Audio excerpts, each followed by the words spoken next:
for giving reverence for reading for the word of God. John chapter 15.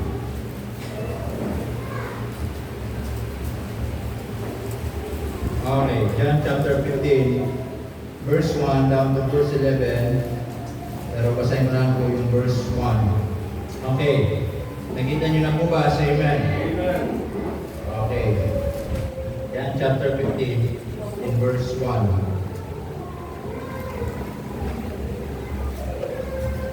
Mas mo na yata sa Sunday school. So, Pasko na yata. Malapit na ang Pasko, amen? Malapit na palang magpapasko pala. Malapit na ang Pasko. Mga araw na tayo. Okay, John chapter 15, verse 1. The Bible tells us here, sabi ng Panginoong Jesucristo, okay, Jesus is the one who is speaking and he's talking to himself. Ang sabi niya, I am the true. Napakalagay na sinabi niyang true. Ibig sabihin, siya yung totoo. Amen? Siya yung totoong vine o puno. Sabi diyan, and my Father is the husbandman. Manahin mo tayo. Dakilang Diyos, salamat po na marami sa oras. Salamat po sa iyong biyaya. Bigyan niyo po kami ng wisdom and understanding as we study your word. Help us, Lord, na kaunawaan namin ang mensahe ngayong umaga. Kausapin niyo ang inyong mga anak at paintindi niyo ang mensahe sa pangalan ni Jesus. Amen. Okay, you may now take your seat.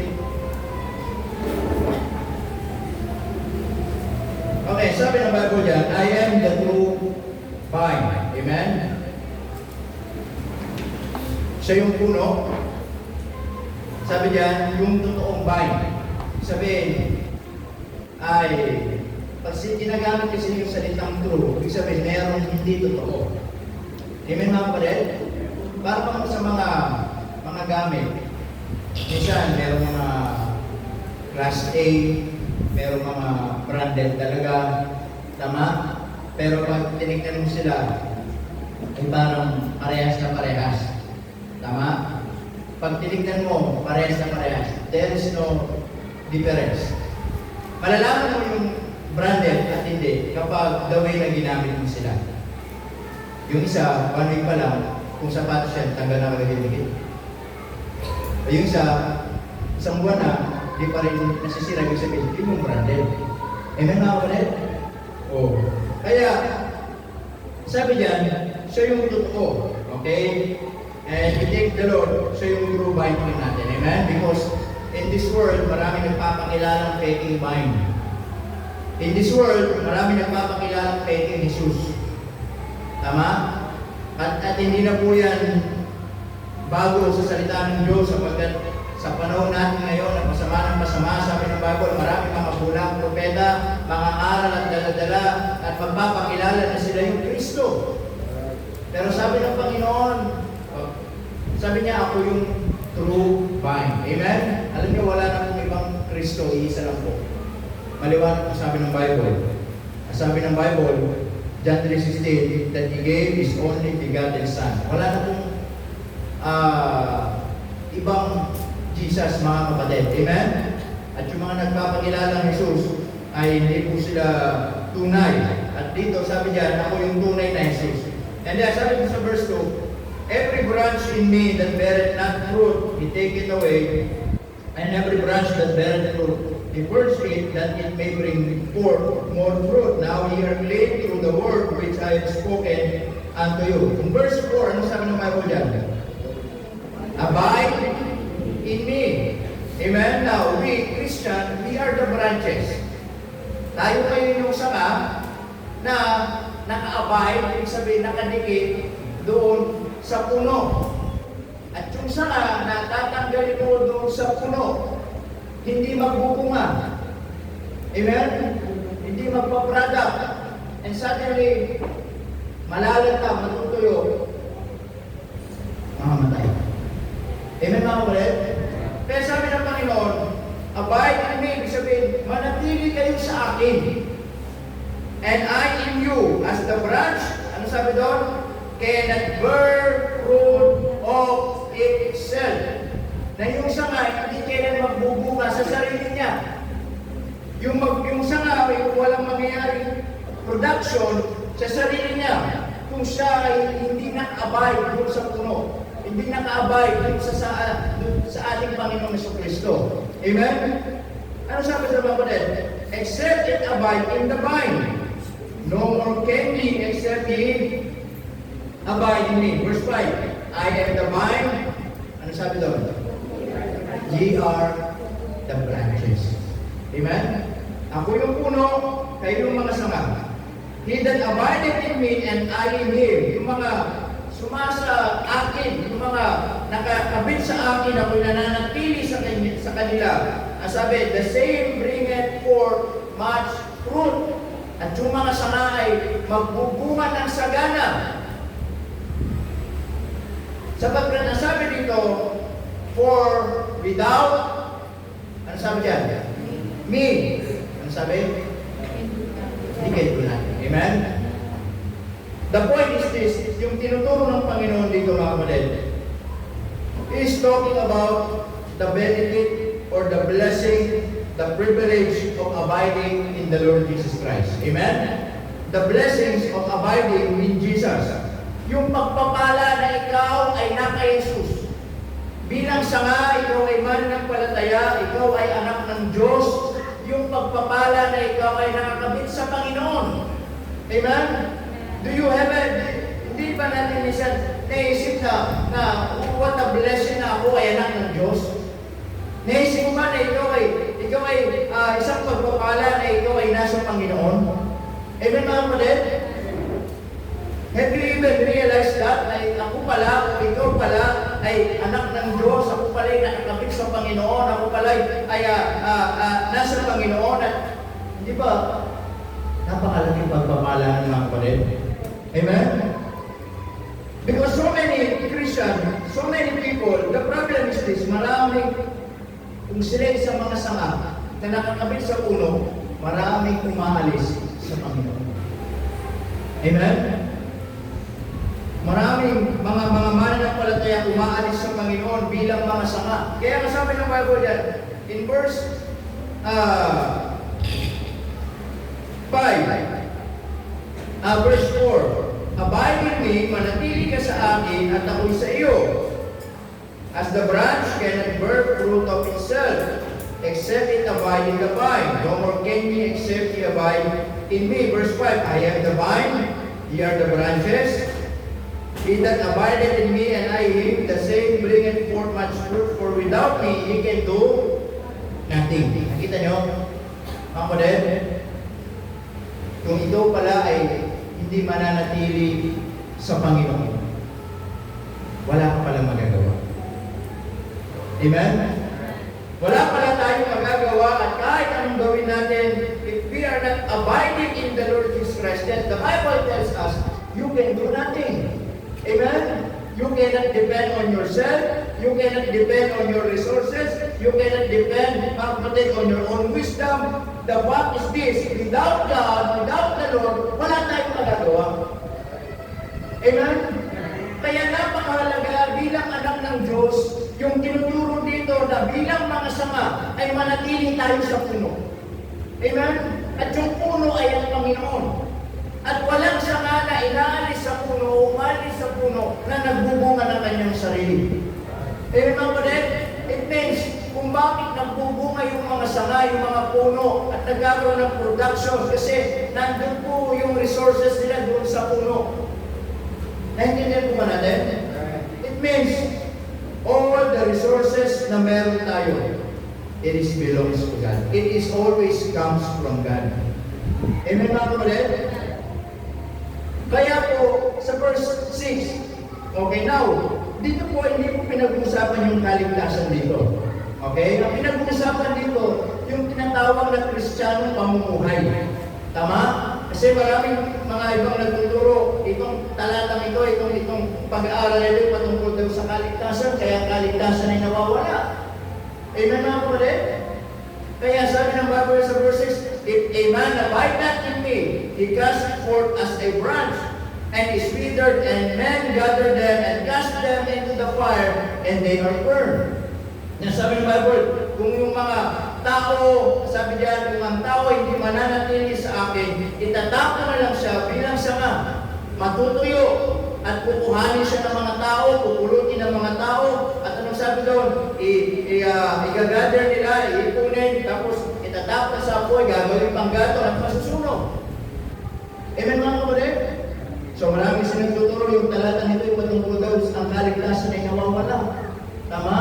Na yung mga taong sumampalataya at nagkasala o lumayo sa Panginoon ay mapupunta pa rin sa impyerno. Hindi po mga kapatid. Gusto ko linawin, itong tatang pinag-uusapan dito, hindi ito patungkol sa kaligtasan. It's not talking about salvation, it is talking about Christianity. The way we live as a Christian. Amen? The way we live as a child of God. Kung paano tayo mabuhay bilang mga mananampalataya. Kaya nga mga kapatid, there is a blessing of abiding in the Lord Jesus Christ. Amen? Pero the problem sometimes, kung bakit maraming mga hindi nananatili sa Panginoon, one of the reason, because itong mundo natin na kinagagalawan, ito yung nagiging reason minsan, ito yung nagiging dahilan, na itong mundo ito, pilit tayong pinuputol, pilit tayong inaalis, pilit tayong iniiwalay sa Panginoon. Amen mga kapatid? Ulitin ko, hindi ito patungkol sa kaligtasan. Amen? Even Satan, wala na po siya magagawa sa kaluluwa mo kapag ligtas ka na. Tama ka kapatid? He cannot bring your soul to hell because we believe as a Baptist, once you are saved forever. If you are, mga kapatid, if your faith is genuine, kung talagang totoo yung pananampalataya mo sa Panginoon. Amen? Pero alam mo sa sarili mo kung hindi totoo. Tama mga kapatid? Kaya nga po, marami mga taong marahil ligtas. Yes, ligtas. Kaya yung sabi na hindi, pag sumampalataya ka, ligtas ka na. Tama mga kapatid? Pero tayo naniniwala tayo kasi yung nasabi ng Bible eh. Tama? The Bible is clear. In John chapter 3 verse 16 pa lamang, nandun na yung kaligtasan, nandun na yung assurance of salvation kung unawain ng tao. Tama mga kapatid? Ano sabi ng Bible doon? Mga kapatid, for God so loved the world that He gave His only begotten Son. Anong salvation? That whosoever believeth in Him, kanino? Sa anak ng Diyos.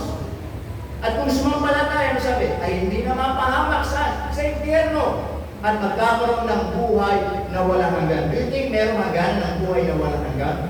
Amen? As I said, mga kapatid, ay halimbawa, sabi ko nga, kung ako ang Panginoon at sasampalataya kayo sa akin, then kung bigyan ko kayo ng life good for 10 months, how long is that?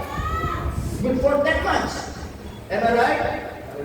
Halimbawa, si Brother Reverend, sumampalataya sa akin, then okay, bibigyan kita ng buhay na good for 10 years. Gaano mahaba yun? 10 years. Tama? Pero anong binibigay ng Panginoon? Eternal life. O, paano mo mauubos yun? Paano may hangganan yun? Wala akong hangganan. Tama mga kapatid? Ang kaligtasan ng walang hangganan. Tama? Kung makakabili lang tayo ng baterya ng mga sasakyan na eternal battery, di ba? O, hindi tayo magpapalit. Minsan kahit mga baterya may nakalagay doon, good for 3 years, good for 5 years. Kaya pag gagawin mo, for 5 years lang. Or for 3 years lang, hindi, malulubat na, kailangan ng palitan. Bakit? Yun lang yung production na tatagal yun eh. Tama mga kapatid? Pero, kung meron lang baterya na good for eternal eh, boy, kaganda sana. Hindi na lulubat, habang hindi ko patay ka na, yung baterya, buhay pa din. Pero wala, kaligtasan lang eh. Pero the point is this, as a Baptist, we believe that salvation, mga kapatid, it is only by grace, but through faith. Amen? That is so important. By grace, through faith. Hindi pwede by grace lang. Hindi tayo naniniwala sa mga kapatid ang Diyos kung mapili lang kung sino pupunta langit. Yes, God is a all-knowing God. God is an omniscient God. Pero ang kaligtasan, it is by choice. Tama ba ulit? It is by choice. So by grace, through faith, isasampalataya. Pero, kaya nga ang mundong ito, gusto niyang iwanay tayo. Walang magagawa ang mundong ito kung ligtas ka at daligtasin ka. Wala po.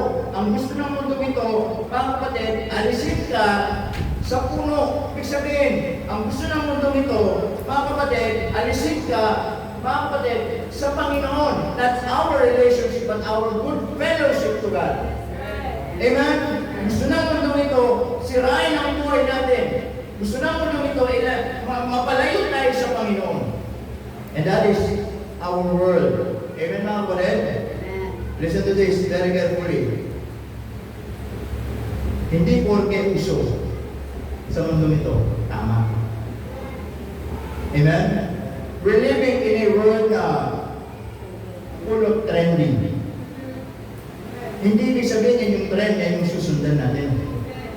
Hindi ibig sabihin yung trend ay yung trending ngayon ay yung mga maybe this time, tama? Yung gagawin pa eh. Gumano lang ng nagbabiral na. Kinalakuha naman sa libutan, no? Bisa yung mga nagbabiral, yung mga walang kakwenta-kwenta eh. Gumawa ka ngayon ng walang kakwenta-kwenta, pagbabiral natin. Mag-isip ka nga. Ha? O, di ba? Kasi kung ano yung mga walang kabuluhan dito sa libutan, yun yung kita mo, nagbabiral. Sa social media, wala namang kabuluhan. Amen mga kapatid? O, kaya, bakit nagbabiral? Eh, maraming mga taong nagugustuhan yung walang kakwenta-kwenta. Oh, tama ko ba? We're living in this world full of trending. Kaya hindi porke uso tama. Amen? Hindi porke ito yung nauso kailangan gawin, kailangan gayahin. Hindi porke ginagawa po ng lahat, gawin na rin natin. At hindi porke ginagawa ng lahat, tamang gawin. Amen po ba? Hindi lahat ng masaya, tama. Amen mga kapatid? You can enjoy. Pero baka nag-enjoy ka hindi sa mabuti, kundi sa masama. Baka nag-enjoy ka hindi sa kabanalan, kundi sa kasalanan. Kaya nga ho, hindi lahat ng masaya, tama. At hindi lahat ng masaya kasama, tamang kasama. Amen mga kapatid? Hindi lahat ng masaya kasama, tamang kasama.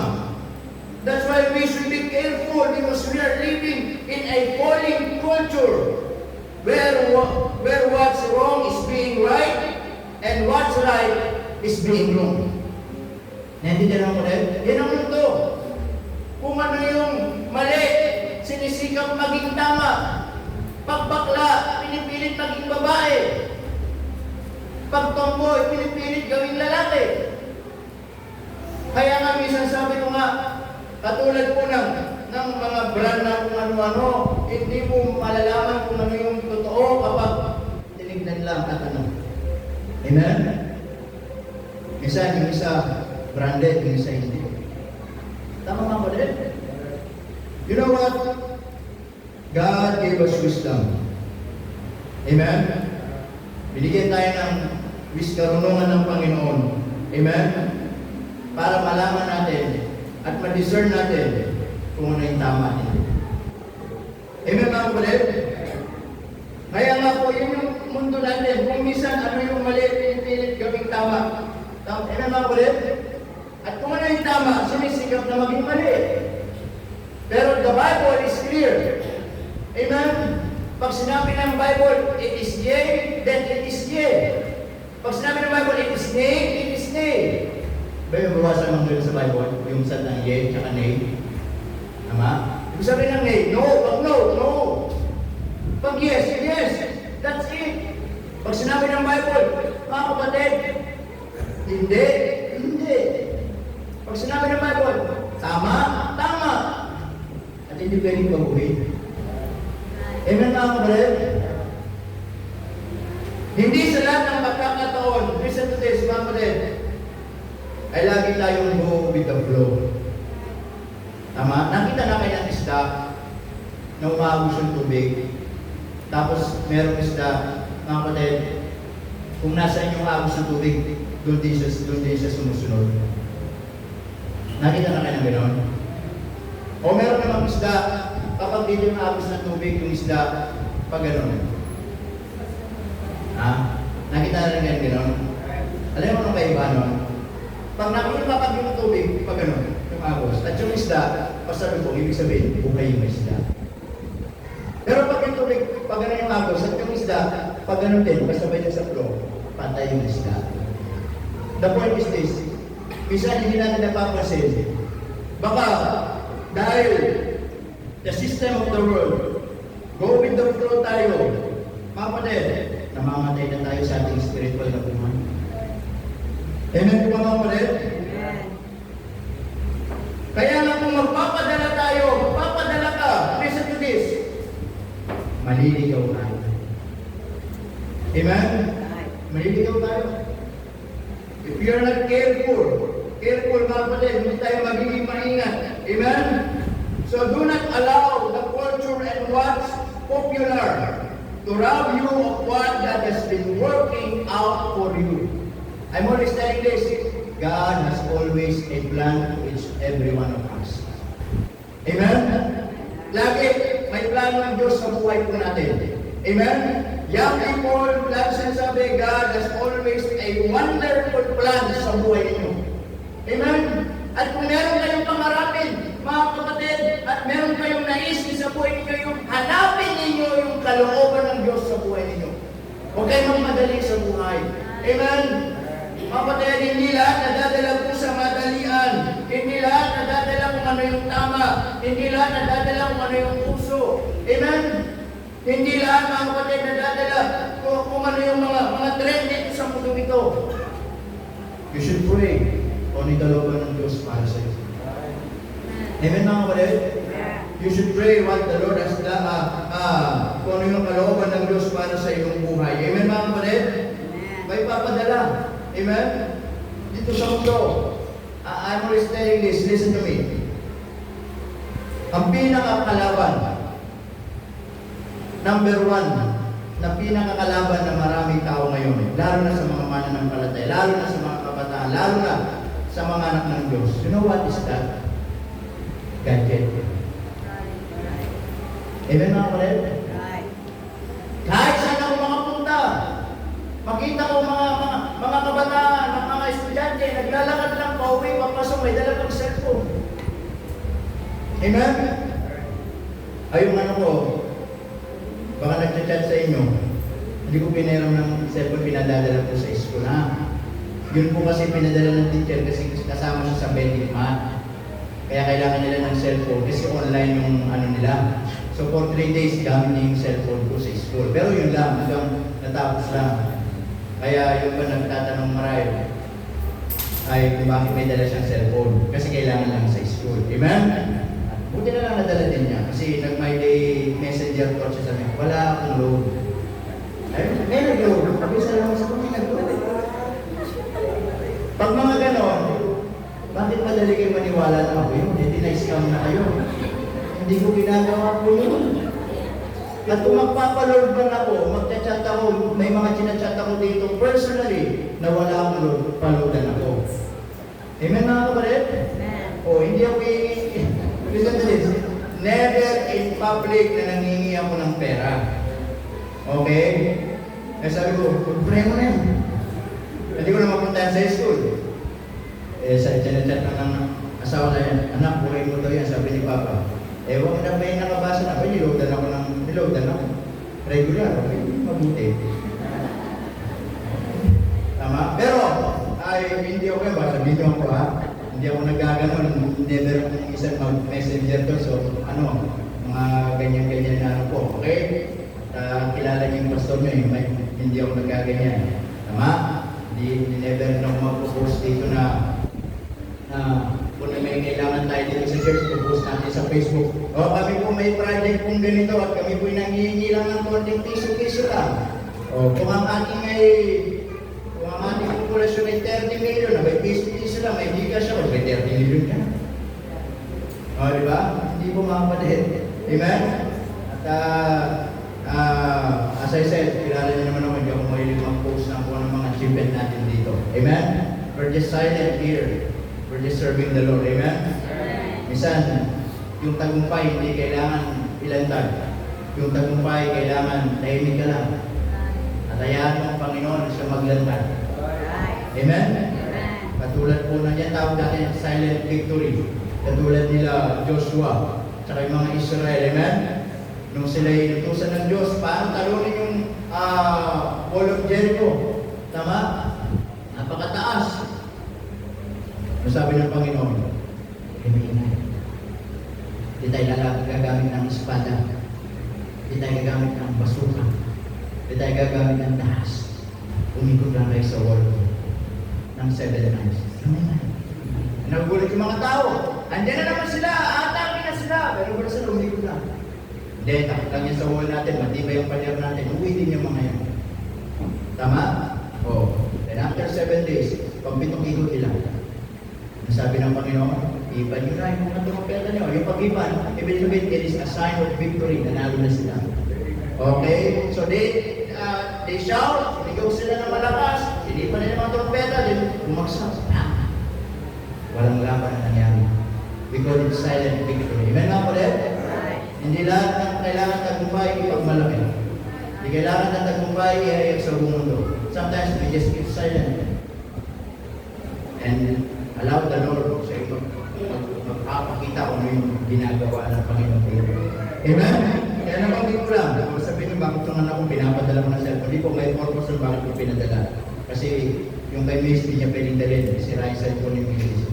Pag sinyals nyo yun, pag di mo pinantayan, isang araw, hindi pa na-charge. Okay, matagal, gano'n na sabi mo, yan para kay Allen, yung iba reformat. Okay, reformat na rin kay Allen. Okay, para umasa-isa. But anyway, nabanggit ko lang, ha? Alright? So sometimes one of the reason is yung cellphone, yung gadget. Kasi saan ako pumunta? Kumakain. Naglalakad lang si John Jameson. Yan, sa bareto niya. Naglalakad. Apa naglalakad? Nakagano, pauwi na ba? Nasagasaan ko mo. Kasi siguro nasagasaan ko mo ito, magsa-cellphone. Ha? Kaya basta ka nakatingin, ito sa crush mo.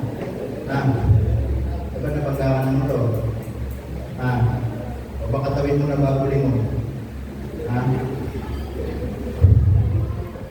Tulong ka kasi kinatayos ko paano tumawid. Ha? So magpaturo kay dati mo sa lingari na pagkain. Kung sa atayos mo, di ba napapagkaya ito sa atayos? Di ba yung mga yun? Okay? Huwag na mababagay yung mga baliga agad ng alright? But anyway, sometimes yun yung problema. Amen? Yan yung isa din natin napapasit. Yan yung laging sinisisik ng mundo. Amen? And sometimes yun yung nagiging cause, nagiging reason din natin namamalayan. Nagiging sanhiyan para mawalan ka ng panahon sa Panginoon, mawalan ka ng panahon sa mga bagay na dapat mong gawin tama. Baka yan yung nagiging dahilan para masahin yung panahon mo. Sadyo yung nagiging cause para hindi ka na maglingkod, hindi ka na magpagamit, hindi ka na magsimba. Bakit? Nakita mo na lang, namamagana yung pagkakakaselfon. I'm always telling this. We thank the Lord in our time. Marami na akong resources. Hindi yung panahon natin noon. Napakahirap. Sabi ko pagdating sa pag-aaral, napakahirap noon. Amen? Noon, manual. May assignment ka, hanap ka pa ng libro. Hirang ka pa ng libro. Wala kang pera, hirang ka ng libro sa kaklase. Tama? Hanapin mo yung definition. Hanapin mo yung ano. Bago ka makasagot, bago ka maipasa, dumo talaga. Doon talaga pupunta ka ng library, harap natin yung mga libro.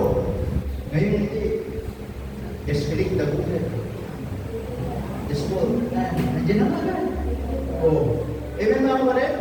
Kaya ako, hindi ako gagamit ng libro noon. Hindi ako napunta ng library. Hindi ako napunta ng mga kung ano-ano. Agod ba yun? Yung answer talaga pinukopya ko sa class ko. Mabilis. Pupunta ka pa sa ganun-ganun. Ito okay mo na lang. Taputin mo lang ako. Pero pintilin mo yung medyo kaya-kaya. Yung mga medyo malitas medyo payate. Yun yung tataputin mo ng konti. Yung gano'n. Pero pag malaki sa'yo, lalaban sa'yo yan. Diba? Huwag yung gagawin nyo. Pero, the point is this. You should be thankful na meron ng marami ng resources sa time natin. But you should aware, those cellphones, those gadgets, blessings from God. Amen? But sometimes, Satan can use that also to steal your time for God. Amen? Uyag ng Sabado, pag linggo, tinangali ng gising kasi hindi na makapagsimba. Oh, sometimes we should discipline ourselves. Amen? Let not that gadget control you. You're the one na makontrol dyan. Amen? Minsan, disiplinahin natin yung sarili natin. O, wala masama mag-cellphone ka. O, after 5 minutes, 10 minutes, o, tabi mo na yan, hindi naman importante. Tama mga kapatid? Kaya darating ang araw, mga kapatid, yung mga kabataan, yun na lang magiging asawa nila, cellphone. Oh, kaya yung mga cellphone yan, pag nagkasakit ang mga yan, bigyan nyo ng cellphone. Mga yan, pag kumakain yan, huwag yung bigyan ng pagkain, bigyan yung charger, yan, baterya, yung kainin nila. Tama? But listen to me. Minsan, yan ang nagiging reason. Amen? Kaya po, doon pa rin tayo sa tama. Amen? Doon pa rin tayo sa tama. Sa tamang proseso, tamang lugar. Amen? Tamang tao na tutulungan kang manatili, tutulungan kang lumago sa Panginoon. Amen? Amen mga kapatid? Don't be afraid to be different. Huwag kang matakot na maging kakaiba. Amen mga kapatid? Kung sila'y cloud 9, chokumutso ka, huwag kang matakot. Kakaiba ka naman. No. Pero huwag kang matakot maging kakaiba. Ipakita mo yung pagiging anak ng Diyos. Never compromise your faith. Amen? Stay abiding in the Lord Jesus Christ. Balikan natin. Ipasala ko lang po. Amen? So, ano yung mga blessing? Number 1. Yung reason kasi minsan, bakit ang tao nawawala sa Panginoon.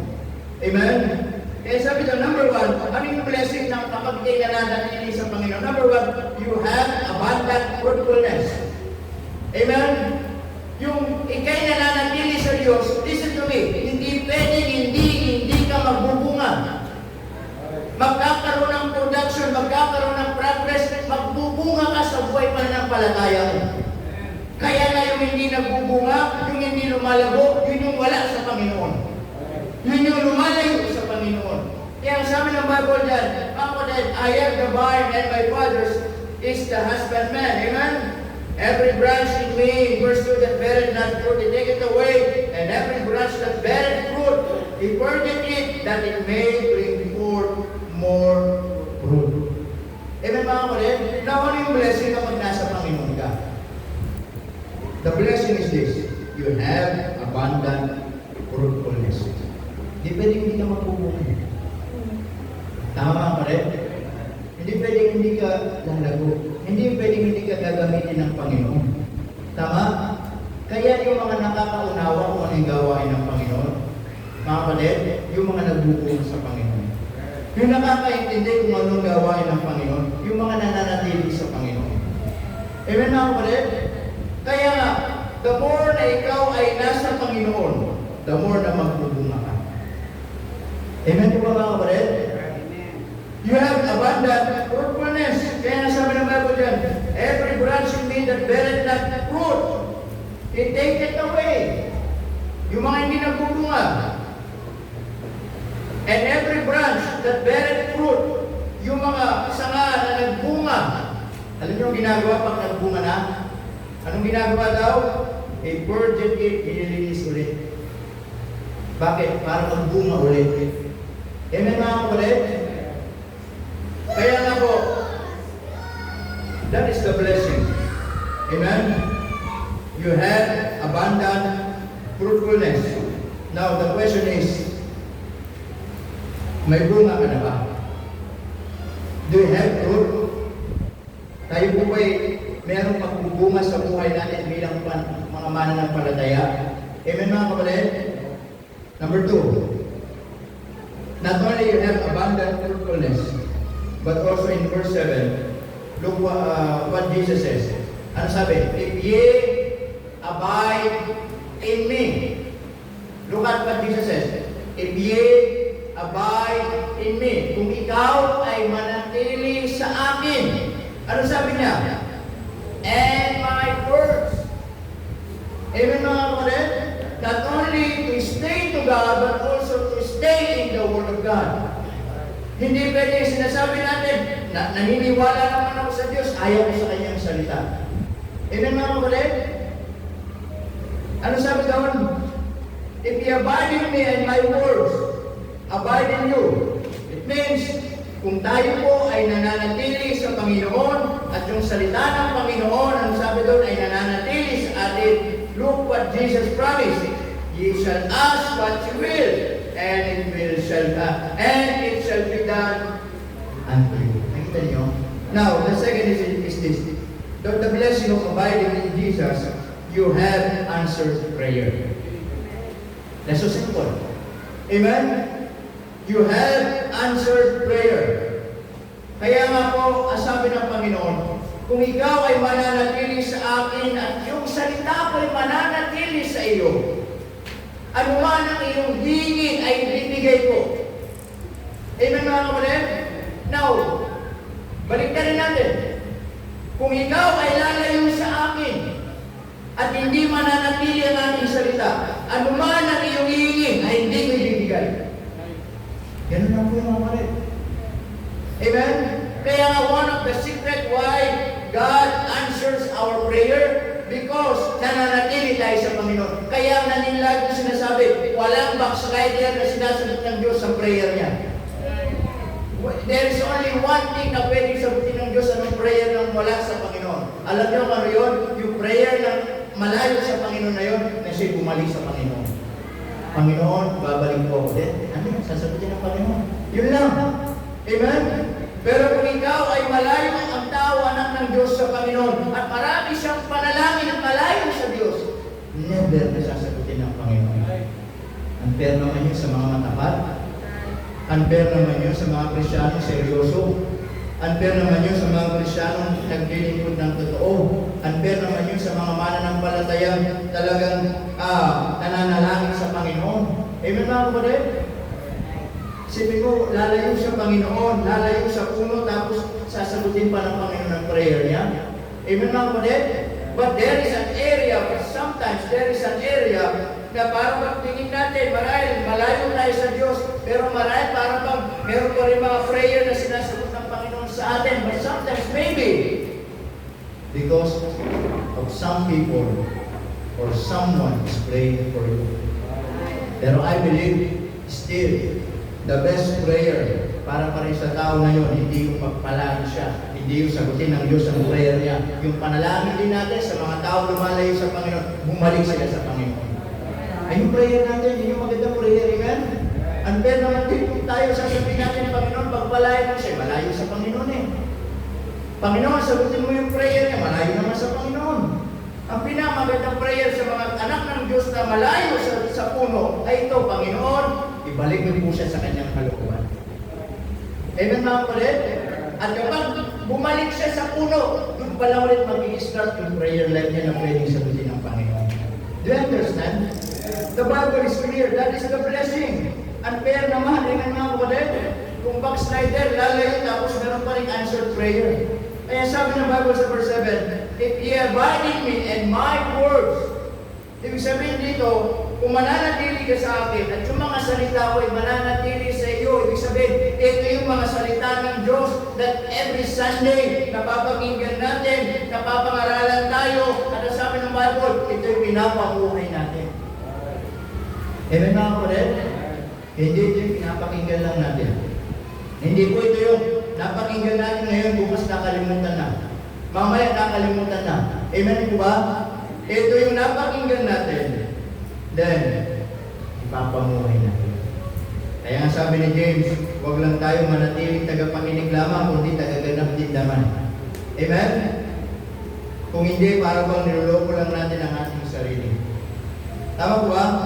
Kaya sabi ng Bible yan, you have answered prayer. Kaya sabi, di ba, what a blessing in abiding in Christ. What a blessing na pangako ng Diyos kapag nanatili ka sa Panginoon. Ano sabi doon? If ye ask, ano sabi doon? If ye shall ask what ye will. Ano sabi ng Diyos? it shall be done unto you. Nangyayari sa iyo. Amen mga kapatid? Do you have the confidence as a branch na humingi sa Panginoon? Dapat lang. Bakit? Anak ka ng Diyos. Amen? Bilang sana, huwag kang aalis sa puno. Because ang sabi ng Panginoon, in verse 5, for without me, you can do nothing. Amen? You can do nothing. Wala kang magagawa kung ikay hindi mananatili sa Panginoon. Amen mga kapatid? Kaya sabi dyan, you have answered prayer. And lastly, okay, lastly, in verse 11, ang sabi dyan?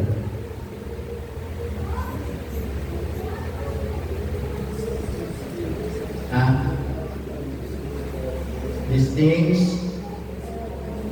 have been spoken unto you.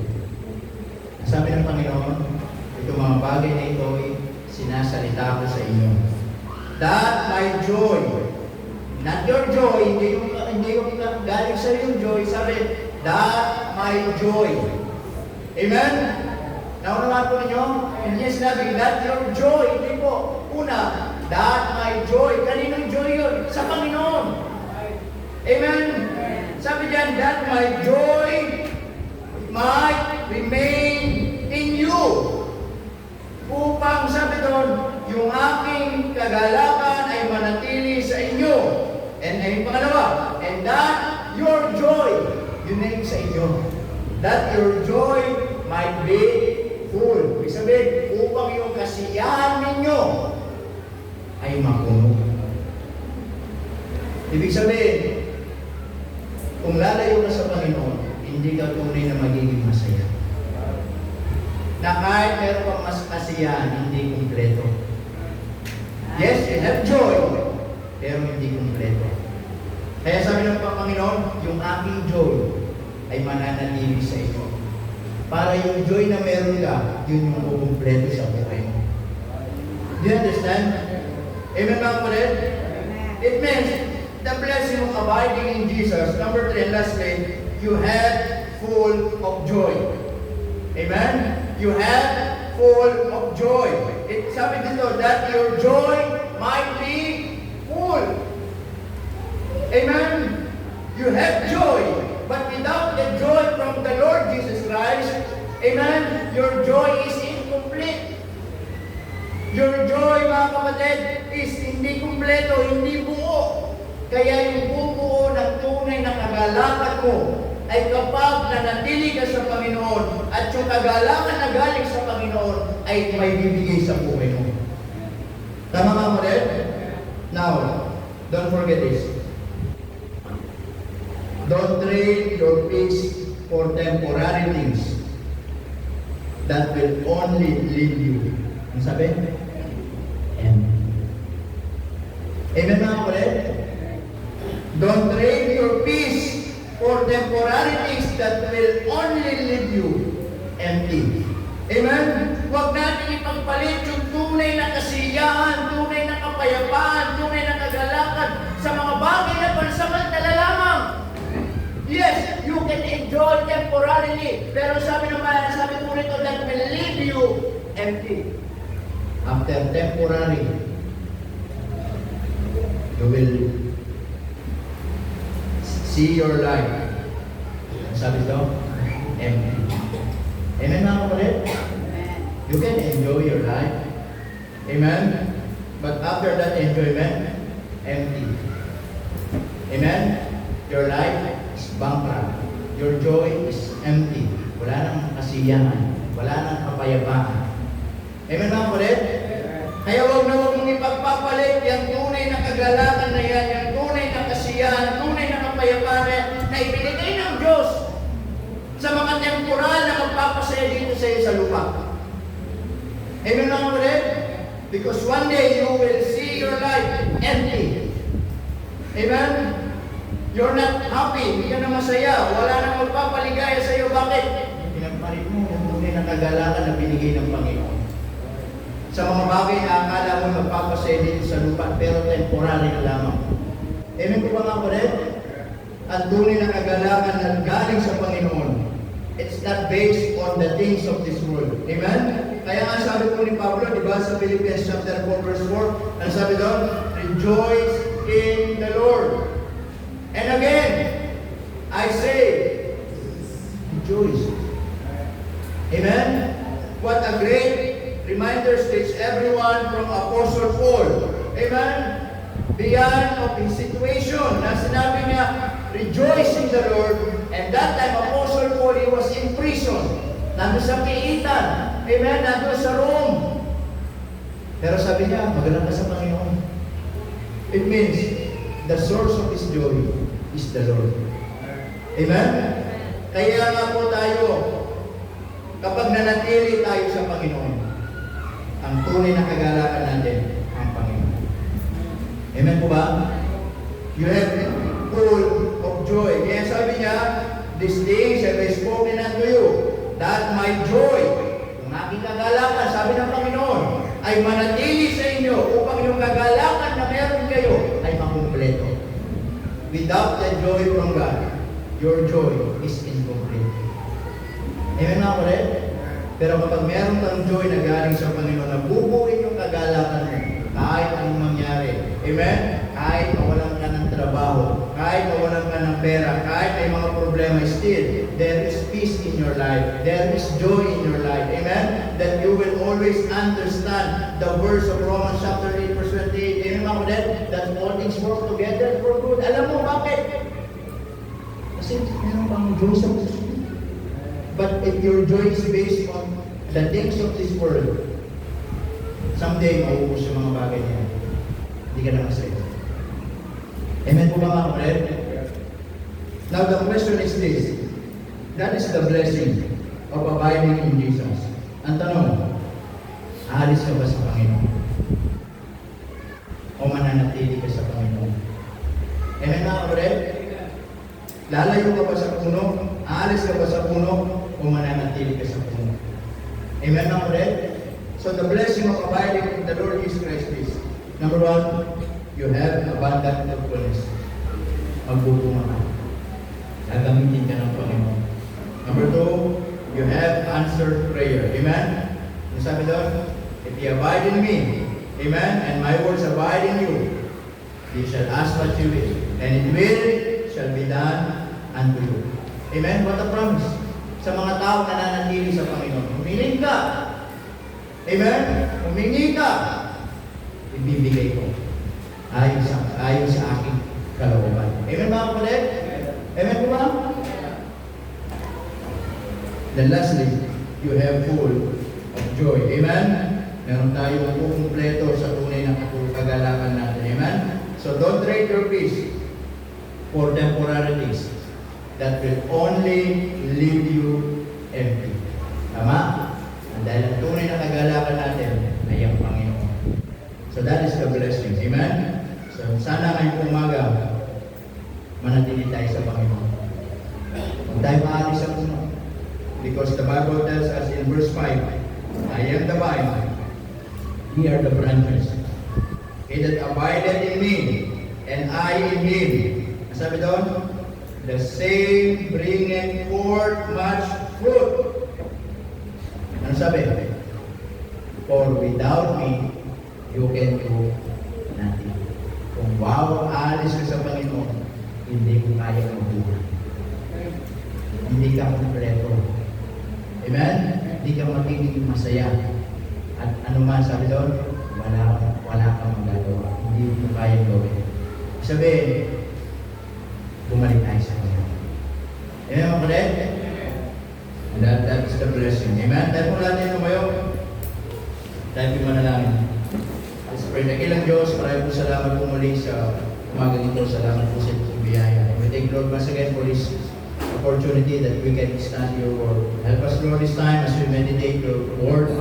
Help us to realize, Panginoon, na kami po ang nakakaalam kung talagang kami po, Panginoon Diyos, ay nakakabit sa inyo. O malayo na kami, o lumalayo kami bilang sanga sa inyong Panginoon bilang puno. At nakita po namin ang mundong ito dahilang Diyos na maraming pwedeng gawin sa buhay po namin upang kami mapalayo sa inyo. At nakita namin, dakilang Diyos, kung ano yung mga blessings na kami nakabay sa inyo, Panginoon. Lord, help us, Panginoon Diyos, help us to choose what is right, na kami, dakilang Diyos, ay manatili po sa inyo. Habang ating mga ulo na katungo, mga mata na kapigay, maybe the Word of God speaks to you and meron ka gustong ipanalangin, meron kang ilapit. Kung marahil ikaw, alam mo sa sarili mo, malayo ka sa Panginoon. And you need to come back, you need to return your heart, your life, upang sa ganun yung mga blessing na ikaw ay nakaabay sa Panginoon ay pwede mong maranasan. Huwag mo hayaan ilayo ang buhay mo sa Panginoon.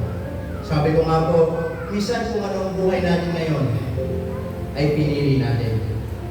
Pipiliin mo lumayo sa Diyos. Huwag kang pumasok ay magandang buhay at nangyayari sa Diyos. Kung pipiliin mong manatili sa Diyos, asahan mo may mga pangako ang Panginoon sa buhay. Kaya ngayong umaga, maybe the Lord speaks to you. At gusto mo lumapit, lumuhod, manalangin dito po sa unahan. Come on! Sige po. Marahil, meron gustong ilapit, meron gustong hingin sa Diyos. Sabi ng Panginoon, lumaan ang iyong hingin. Kung mananatili ka sa akin, at ang aking sarili, mananatili sa iyo. Hingin mo kung anong gusto mo. Ibibigay ko sa iyo. Kumusta? Masaya ka ba? Nandiyan pa ba yung kagalakan? Kaya minsan baka hindi ka na masaya kasi malayo ka na sa Panginoon. Baka minsan wala nang kapayapaan sa iyong buhay sapagkat malayo ka na sa Panginoon. That you will not really experience or feel the real joy na galing sa Panginoon. Na minsan masaya ka sa mga bagay dito sa mundo. Masaya ka sa mga temporal na mga bagay na nagpapasaya sa iyo. But those are just temporal.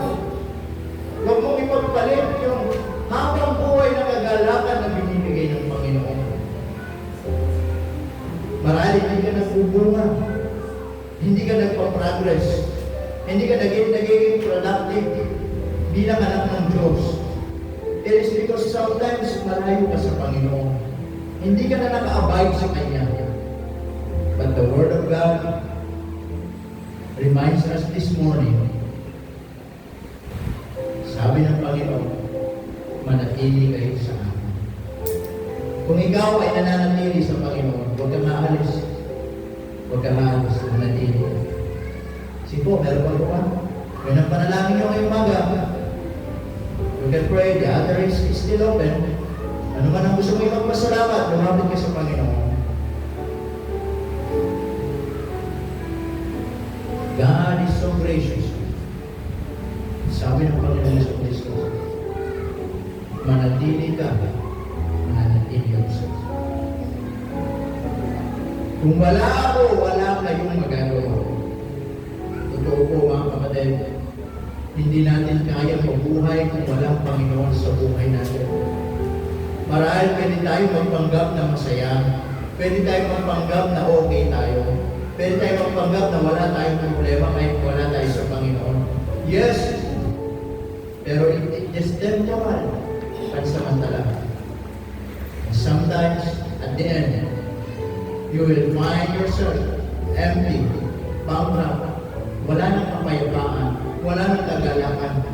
But God is so gracious. He wants you to come back. He wants you to return. He wants you to abide again doon sa true vine. And that is our Lord Jesus Christ. Panginoon, salamat sa paalala niyo sa amin.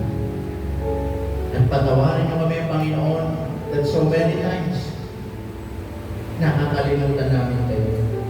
Lumalayo kami sa iyo. Nawawala ang aming pagtitiwala. Patawarin niyo kami, Panginoon, that so many times umaasa kami sa sarili namin. Pero ngayong umaga, pinaintindi niyo sa amin na kung pala kami hindi mananatili sa inyo, wala pa rin kami magagawa. Kaya, Panginoon Diyos, tulungan niyo po kami lahat na muli kami manatili sa inyo. so that those promise, those blessings ay maranasan namin sa buhay ko namin. Kaya salamat po na ng Diyos sa mensahe na ito. Panginoon, pagpalain po ang bawat